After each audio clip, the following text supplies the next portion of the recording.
Okay, now I'm recording and I just learned something else about it. Chantel, Des would love to see your faces. And let me move this over there. Des,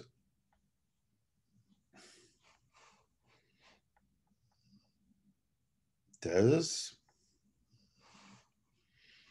Okay, regardless of who's here or not. Okay, thanks, Des. Regardless of who's here or not, I'm going to start. And I am recording now.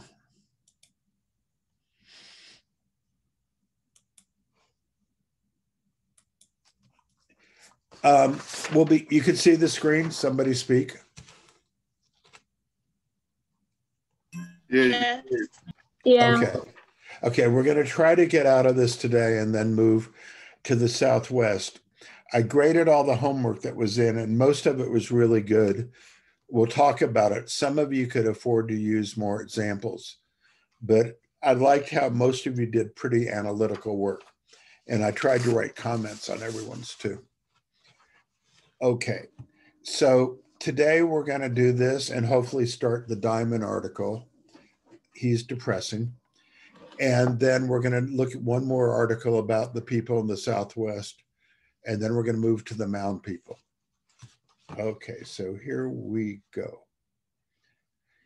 We left off just entering South America last time. Is that correct? Hello? Yes, sir. Yes, sir. It's Surrey, not sir. Okay. Oh, by the way, I shoveled a lot and didn't die. So much for, what's the term that accountants use where they do predictions? Jason, you should know this. What do you mean, predictions? What accountants use when they do predictions of what's going to happen?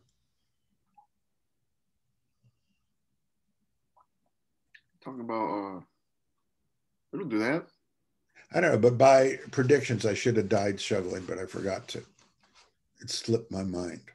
Oh. So here's a map of South America, and you see a number of different peoples there, and there's actually more. Has anybody heard of any of the groups besides the Inca before this class? No. There's no reason why you should have. The way history and most is taught is they only pick like one group from each era. And the Inca were the last group, and perhaps not even the most powerful group. And again, as I mentioned the other day in class, I'm moving away from using the term civilization as much as I can, because that's a value judgment on people that don't have the label, that don't have the cities. But what does civilization mean? And we'll talk more about that later as well. So early Peru.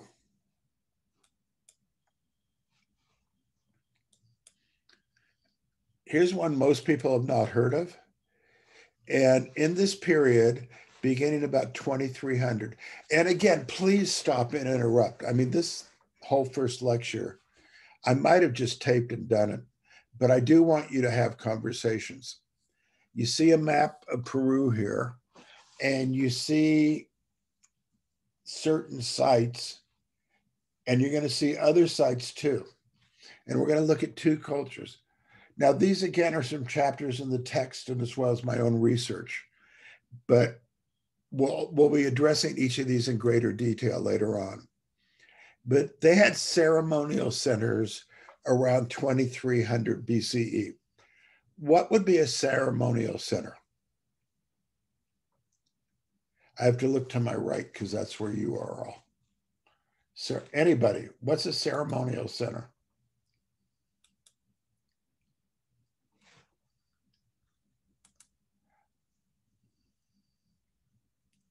Gabby or Marissa, go ahead. Could it be like a religious center? A center for what though? Like their religious, like practices and like traditions? Yeah, traditions. By the way, if I say like at the beginning of sentences, you can have 5 points on your next quiz because I am not a Valley person from California. Okay. Yeah, exactly that. That they weren't built for people to live in. And we looked at Tikal, for example, which is huge and very people lived in there, but they were for religious ceremonies. So if we know that they're religious ceremonies, what does that tell us about the people themselves? Anybody, just speak up. It tells you that they had some type of like religion or spiritual structure. They had religion or spiritual structure. That's true. And I like the word structure because we could date back to the Neanderthals and we know that they had a religion. But what did you mean by structure, which is actually the right point? Like structure, I believe that like civilizations, um, like a religion is a part of their structure, how they're like their makeup. Okay, their makeup. Anybody else want to take a? That's good. Anybody and say your. I know that voice, but say your names when you speak. What else Oh, does? Shanti. I know that.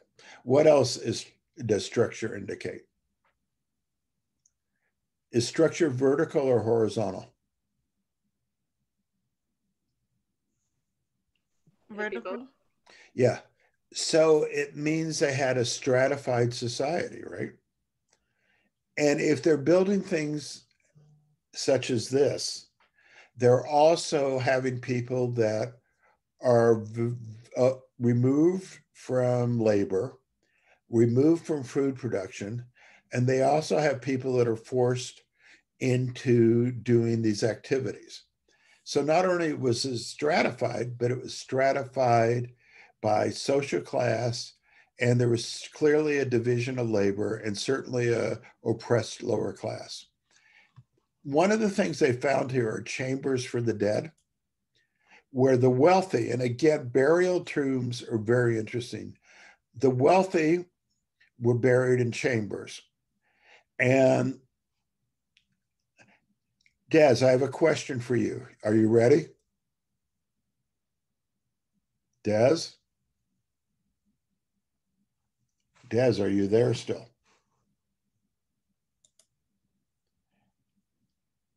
Des. Huh. Okay, is Peru high up in the mountains or low? Anybody? Peru's very high up. And the wealthy were buried in chambers. A lot of the other people were just buried in very shallow graves and were mummified because of the high desert air. And then it became glacier. And now with global warming, we're seeing more and more of these mummies. They also, in the graves, we find evidence of long distance trade, which is important. Again, that again suggests another level of stratification. They also found in the graves llamas and alpaca, but they know they were not used as pack animals, which is very interesting because later on you'll see groups such as the Inca use them as pack animals, but they were used probably for meat, probably for their fur, but not as pack animals. Then we switch to Siobhan, and you see where it's located. Again, it was the center of trade routes. I'm going to go back. So you could trade up and down the Peruvian, then is into Bolivia and further south. Their art depicted animals that were not from that region. What is this animal? Oh, you can't see it. What is this animal here? Somebody speak to me. Is it a pet monkey? No. What is it? Sounds like a mountain lion or like a tiger type stuff. Close, yeah. It's probably a mountain lion or probably a cougar or a jaguar, which didn't exist in that region. Okay. So they were able to recreate something of value, but not from their region. And it's pretty clear that they traded shells because they're very close to the water, mirrors, and gold. And gold, of course, becomes very important in this region, particularly to the Spanish when they got there. They were highly sophisticated in terms of irrigation. What does this photograph suggest?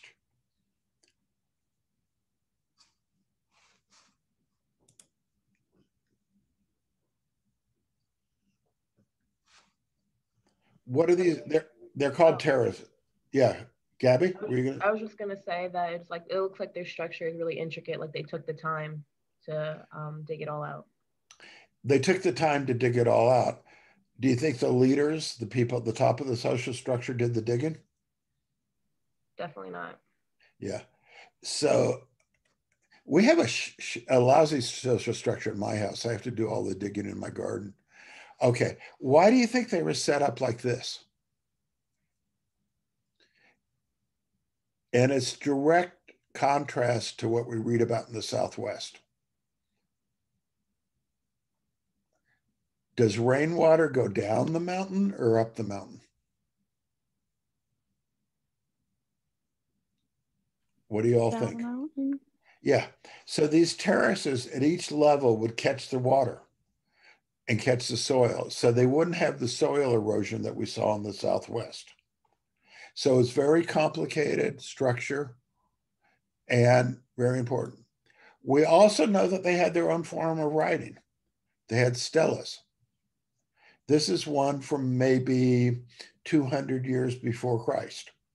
And again, it tells stories. And the symbols of the animals, once again, some of the animals on this. And when we look at them directly, you'll be able to see these more clearly. Are, as Jason said, they're not animals from the region. It was a major religious ceremony center where the population was 300 to 3,000. We'll talk about how they found out. They had shaman priest. Okay, what's this dude up to? What do you see here? What is, in this case, it's a he. What is he holding in his right hand?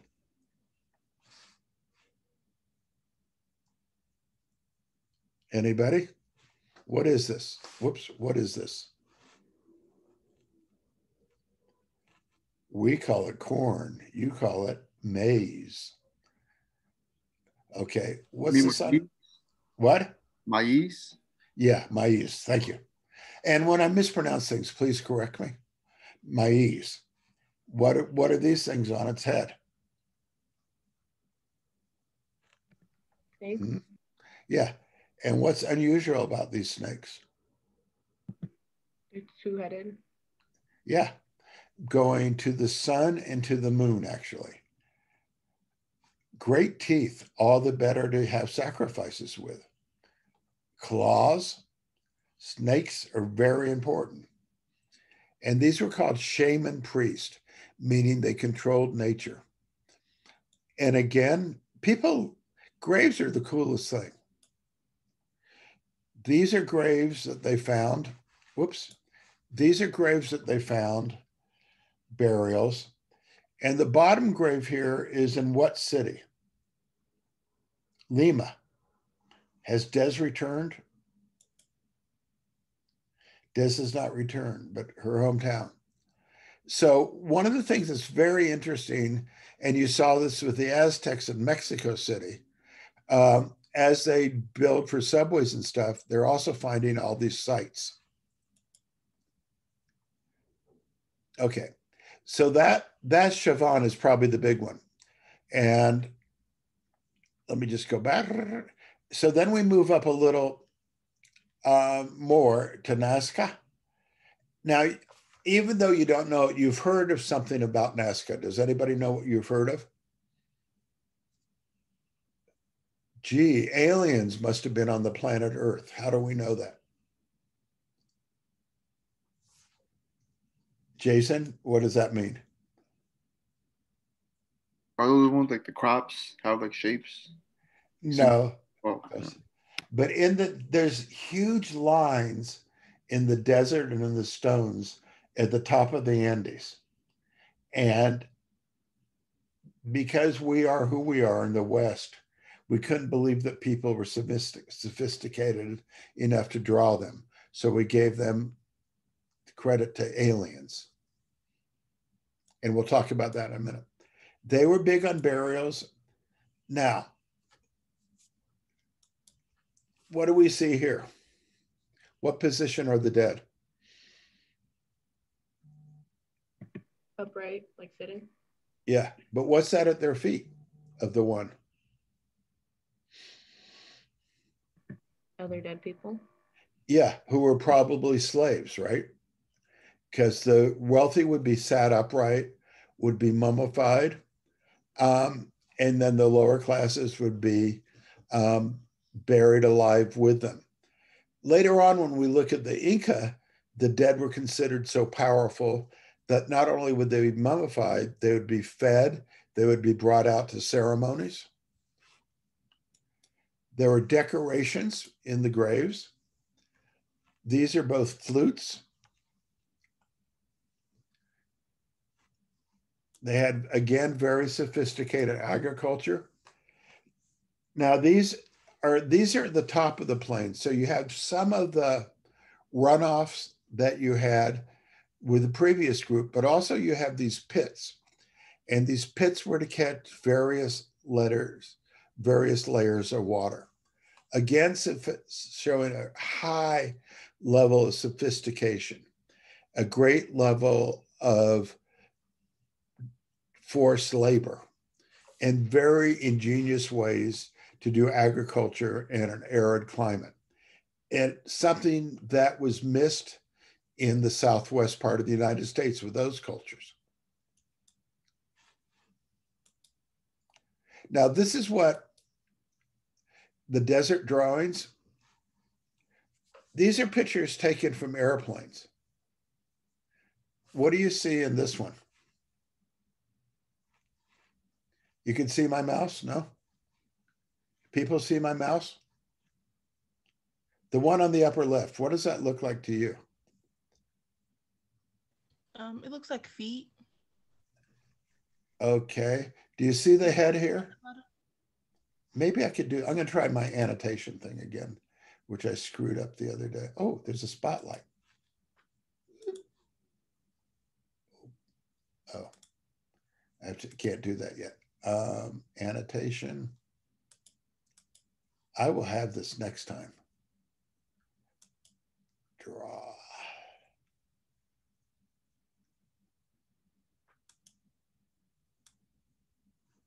See that? See my little arrow? Do you see my arrow on the screen or not? Mm-hmm. What is that? Like a head? Bingo. Like a rat. Yeah. Count the toes.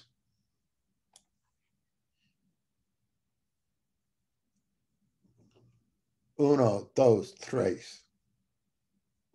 Uh-oh. Like a llama, not like a person.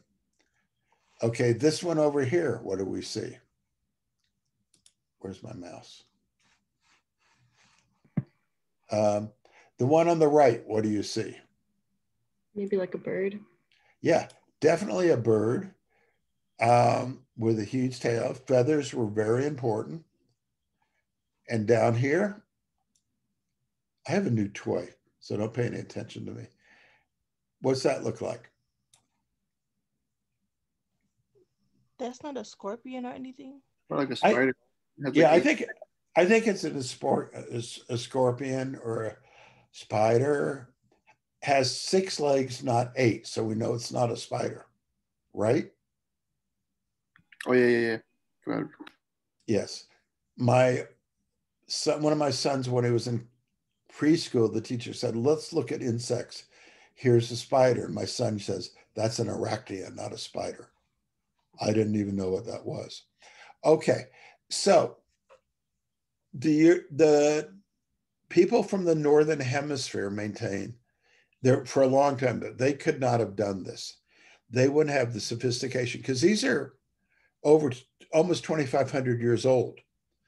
But in reality, they did. And what do you think they were used for? And we'll read about these. Particularly look at the bird again.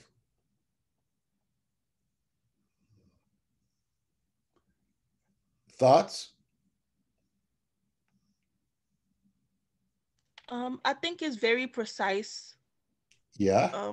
Like a culture that exists long ago. I think it's very precise for them, given that they don't have as much resources as we do now.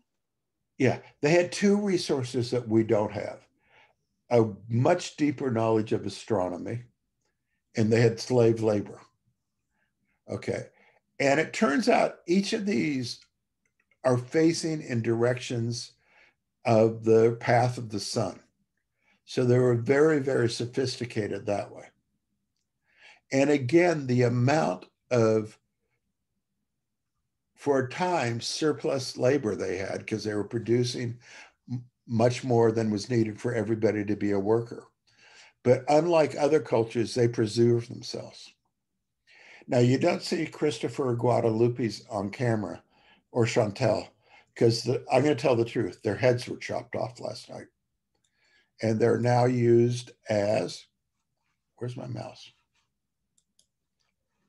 Oh, how do you get rid of this? Okay. And they were now used as trophy heads. That often people that were captured, their heads were removed and put on different graves. Are you still seeing my little arrows? Uh-oh, I don't know how to get rid of those. I bet I do. Anybody know how to get rid of arrows? Click on it. I am clicking on it. Oh, I don't know, man. Press delete or escape. Oh, maybe undo. Yeah. Okay, that gets rid of some of it. Oh, eraser. Hello. Not eraser.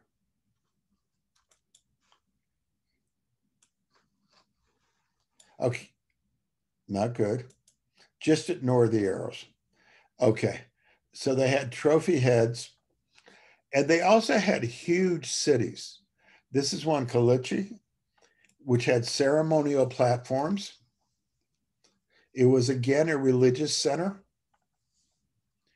So they were powerful, they were sophisticated, and they built cities into the mountains. Okay, the next one we're going to look at, or two rather, are Wari and Tiwanku. And you can see where they're both located on the map, Wari, and Tiwanku's on a lake. And again, Wari was 800, up until 800 CE. What does CE and BCE mean? Before Common Era. The Common Era. Yeah. As opposed to AD and BC. Okay. Now, Wari was a city empire, meaning that originally it was a city, but it began conquering peoples around them. And it stretched all the way from Bolivia to the south to Chile, to the north to Chile in the south. They had a road system equal to anything of today. Again, that meant a lot of trade, but surplus labor. Surplus labor means slaves. Now that's a picture of one of their roads that has been preserved very well. Now this road is 1,500 to 2,000 years old. Now, Picture. what? There's no picture. Oh, yes, there is. You just have to blink, Jason. You don't see the picture, Jason? Now I see it. Thank you. You didn't see it before? No. Huh. Big stretch, Karina. Okay. Again, look how protected it is from the weather, how straight it is. And unlike previous groups, they used llamas as their caravans. Again, a very hard place to do agriculture. So what they did is they raised their beds, and they had terracing, they had canals, and they had underground water systems. So they built, the soil was crappy, so they brought in, has anybody seen flower beds up here in the north where you have raised boxes or even vegetable beds? Gabby? Yeah. Yeah. I was gonna say I did, yeah. Where? My aunt or my grandma used to like garden like in the city. So it was like, you know. The city meaning Maryville, Missouri, or what city did you mean? My parents are from Brooklyn, so like that's where my grandma used to do it, like in her backyard. Okay, so Brooklyn, yeah.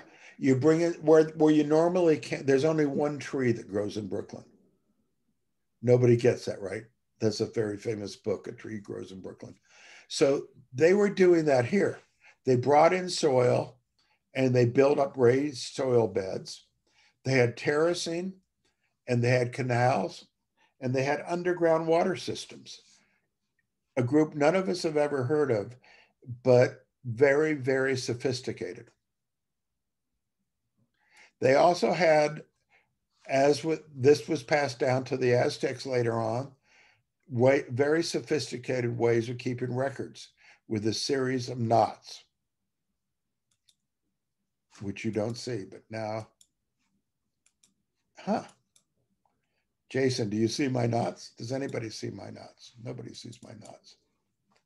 Let me see if I can get my knots up here. Okay, there's my knots.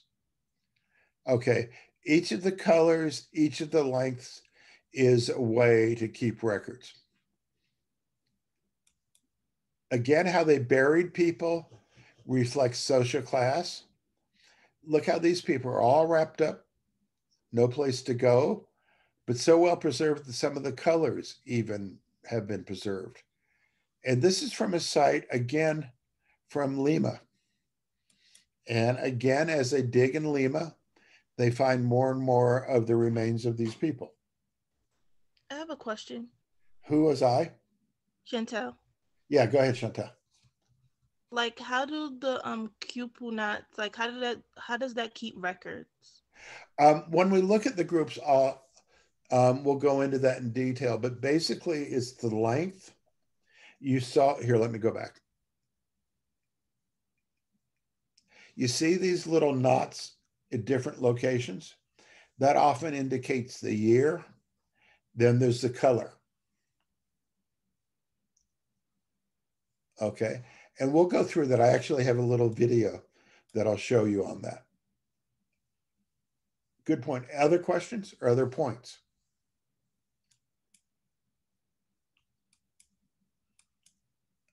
Okay. Again, this is Lima.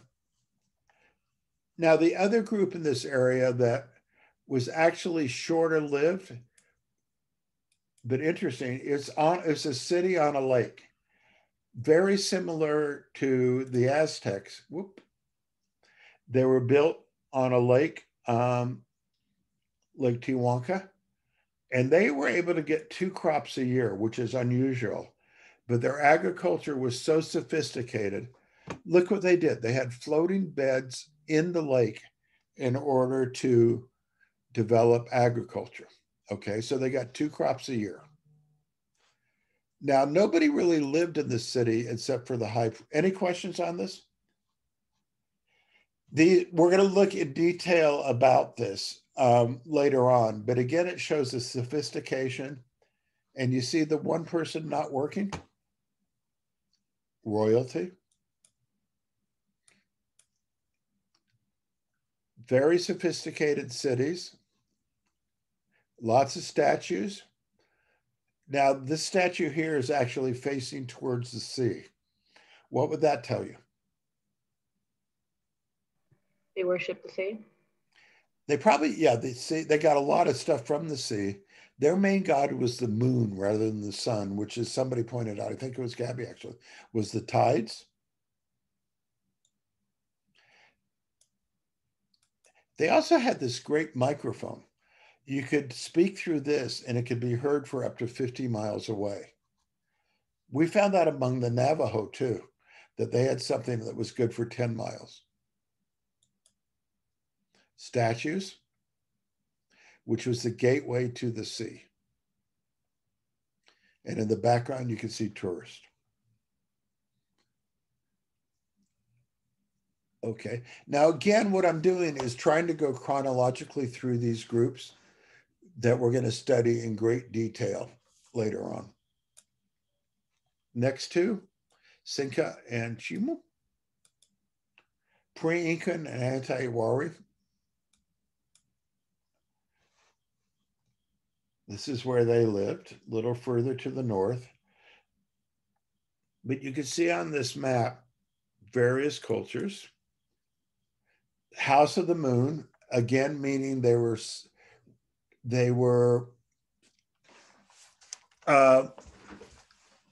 dependent on the sea rather than agriculture. Agriculture, although all these groups had them, generally tend to worship the sun. Seafarers tend to worship the moon. Now, what's interesting about them is they lasted longer than the Inca, longer than the United States.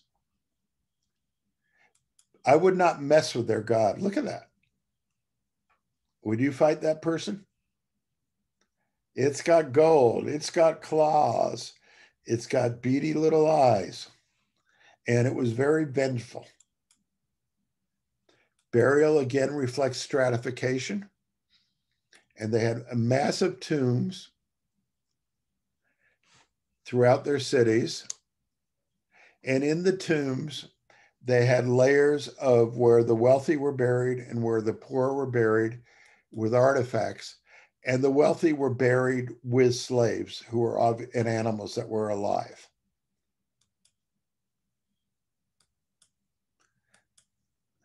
You could tell in the tombs that the wealthy had much better health than the poor. And you could tell that there were sacrifices.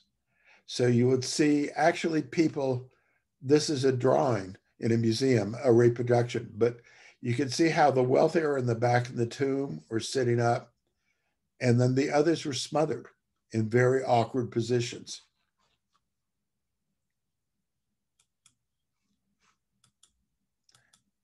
They had huge pyramids, they had trade, and actually what ended them was they had a collapse. Now, this was something that some of you missed in the assignment.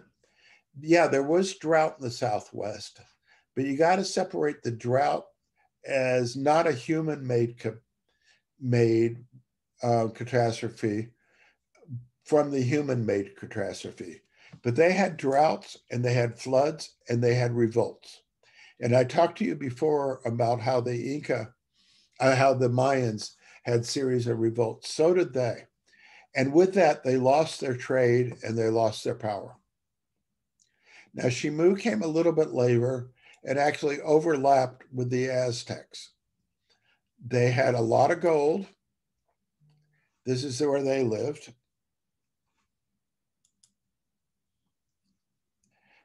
Quito, which is in what country? Ecuador. Ecuador. Yeah, 10,000 feet up. Now, whoops. And you can see how their empire was a little bit smaller than others, but it reached out quite a bit. Cusco was the center of the Aztecs, or the Incas rather. Again, moon worshipers. They were mostly in the deserts. And again, the tides were really important to them. There have been a lot of theories that there were contact with the Polynesian islands among these people. So far, it doesn't seem to bear out, but there's an openness to it. I mean, if they got to the Easter Islands, why couldn't they get there? A lot of shellfish. What does the shellfish tell you? They lived by a sea. Okay. And they weren't Jewish, right? That's too deep for you. Shellfish is not kosher, so we can't eat it. I know. Sometimes I just go too fast for you guys. Okay, look at their tapestry. You see a lot of fish, right? You see some, whoops, a lot of fish, some birds, some land animals, but mostly fish. Again, they were, whoa. Can't we move on here? They did sacrifices. They did a lot of children sacrifices. Why children? Because they're annoying, or Maybe because they were like considered pure. yeah, I think that was it. They were pure. Animals. Here's a good shot. This is an animal carcass next to a slave carcass. Would you rather be the animal or the slave? They had a huge city called Chan Chan, which had 10,000 dwellings. This is the parts they've begun to uncover, and you can see it was in the mountains. Whoops. They had a whole district of artisans, and you could tell that by the houses. There were a lot of products or flakes of products they were making. Again, very sophisticated irrigation. So again, all of these existed before the group that are most famous from this era, which are the Inca. And the Inca Empire was huge. It actually went, I wish I could get rid of those arrows. There should be a way.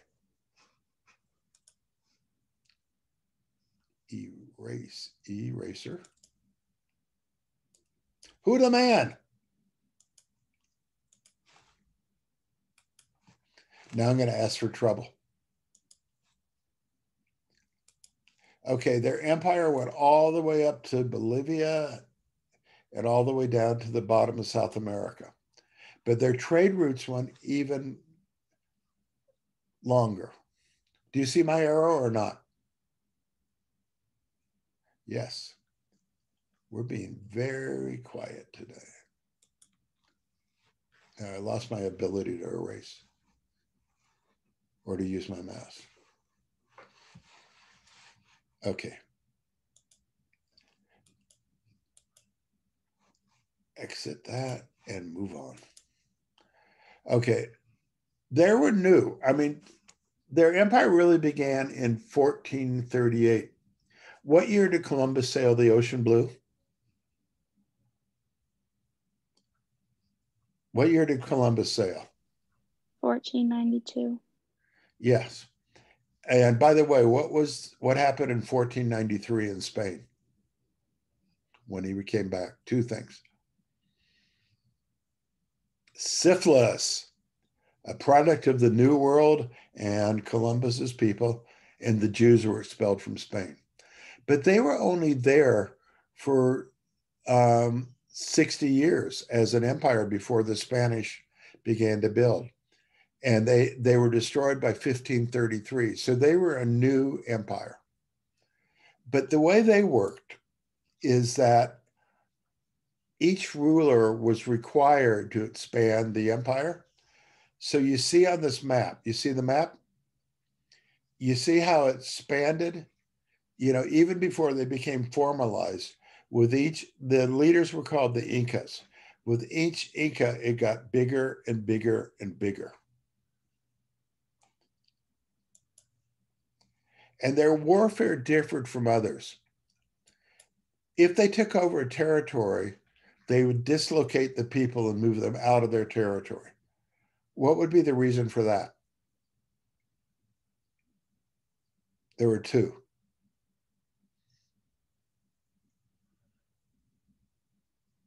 Why would you conquer and move thousands of people elsewhere? Because they want to know the land and use it to their advantage. They needed the land. Then there's three reasons. That's good. Somebody else, what would be another reason?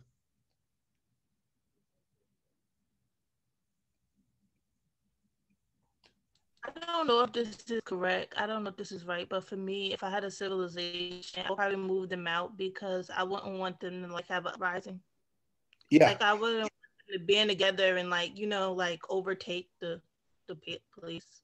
Yeah, one of the good, that's very good. One of the reasons that slaves were used from Africa rather than Native Americans in the North was they were worried about people rebelling in their home territories. And if they were dislocated, there was less likely. And the third reason was they were used as slave labor and needed elsewhere. Conquered had to pay tributes, had to give labor, and had to give sacrificed offerings. Now, if you're from a conquered people, your female children were selected at age 5, technically married to the Inca, the leader, at 5, sent back to their villages, and then brought back at 25 and sacrificed. Sound like a plan? I don't know.